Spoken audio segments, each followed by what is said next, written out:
भाषणात ते असं म्हणाले की मेट्रोचं तिकीट मोफत केलं पाहिजे. तर हे खरंच शक्य आहे का? ॲक्च्युली आता आज मी अनाऊन्स करणार होतो की पुण्यातनं उडणारी जेवढी विमानं आहेत त्या विमानांमध्ये महिलांना तिकीट माफ केलं पाहिजे. अनाऊन्स करायला काय लागतं? आपल्या बापाचं काय जातं अनाऊन्स करायला?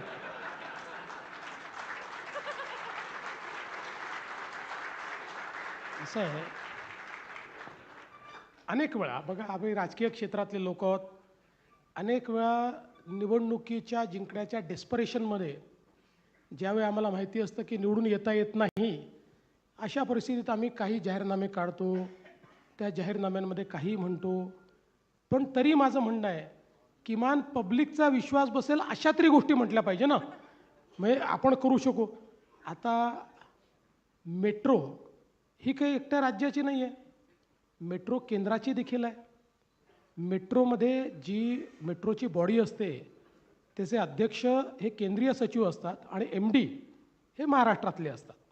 दुसरं, कुठल्याही मेट्रोला ज्यावेळेस आपण त्याचं फेअर फिक्सेशन करतो, कायद्याने त्याची फेअर फिक्सेशन कमिटी तयार झाली आहे आणि त्या फेअर फिक्सेशन कमिटीलाच ते अधिकार आहेत, कायद्याने दिले आहेत.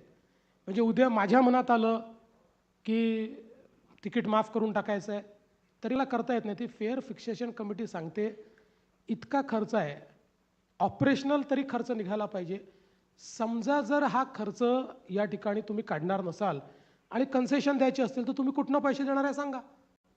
आणि म्हणून ज्या गोष्टी आपल्या हातातच नाहीत त्या गोष्टींची आश्वासनं. आणि मी तुम्हाला एक सांगतो, मी पुणेकरांना जवळून ओळखतो. पुणेकर जे आहेत हे वेळेवर टॅक्सेस भरणारे लोक आहेत.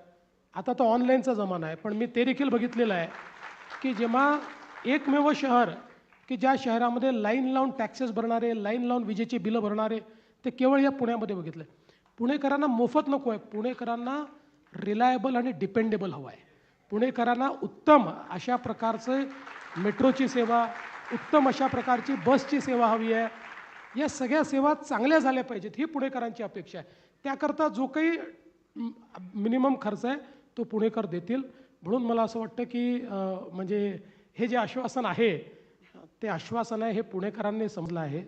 जे पूर्ण होऊ शकत नाही हे त्यांना माहिती आहे, पण पुणेकरांची त्याच्यावर नाराजी नाही, कारण त्यांना माहिती आहे की त्या ठिकाणी ते निवडून येणार नाही आहेत.